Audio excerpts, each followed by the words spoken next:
তো গাইস, আসসালামু আলাইকুম। সবাই কেমন আছেন? আশা করি সবাই ভালো আছেন। আমিও ভালো আছি।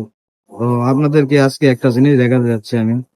তো বাংলাদেশে যেরকম রাস্তাঘাটে যে কোনো জিনিস বিক্রি করে, তো সৌদি আরবে হেরামের পিছনে রাস্তাঘাটে সেরকম জিনিস বিক্রি করে। আপনারা দেখেন,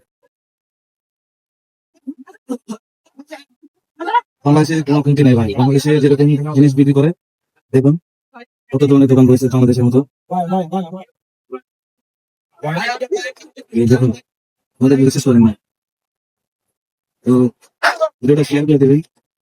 আর গ্রামে কেউ আমরা করতে আসলে ওই টাওয়ারের বাম সাইডে রাস্তায় এরকম দোকান বসে। আপনারা সবাই আসলে ভালো এরকম জিনিস কিনতে পারবেন। খুবই সীমিত, খুবই কম দামে জিনিস পাওয়া যায় রাস্তায় এরকম বসে। আপনারা সবাই আসলেন আলেবেলা এখানে জিনিস কিনতে পারবেন, অনেক কম দামে জিনিস বিক্রি হয়। বুঝতে পারছেন? তো ভিডিওটা অতি দ্রুত শেয়ার করে দিবেন, ঠিক আছে? ধন্যবাদ। তবে গাইস, বাংলাদেশের মতো এখানে দোকানপাট বসছে ঠিকই, কিন্তু এখানে বিক্রি করা অনেক ভেজাল। তো দেখেন কিছুক্ষণ পর যদি পুলিশ আসে, এরা কে কেমনে কিভাবে সবকিছু নিয়ে দৌড়াইতে থাকে।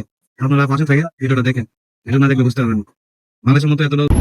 এই যে দেখুন পুলিশ চলে আসছে, তো পুলিশ চলে আসে দেখে এরা মাল মতো সব গুছায় নিয়ে কে কোন দিকে দৌড়াইবে তার ঠিক নাই ভাই।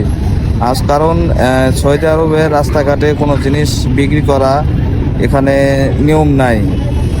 সৌদি সরকার এখানে নিয়ম করেন নাই রাস্তাঘাটে বিক্রি করার জন্য।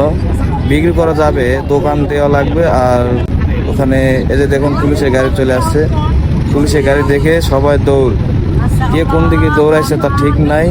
তো পুলিশের গাড়ি যাওয়ার পরে দেখবেন আবার এরাই আগের ঠিকানায় ওরাই চলে আসবে। দেখুন ভিডিওটা পাশে থাকুন, আপনারা দেখুন। এই যে দেখুন চলে আসছে সবাই। তো ভিডিওটা অতি তাড়াতাড়ি শেয়ার করে দেবেন।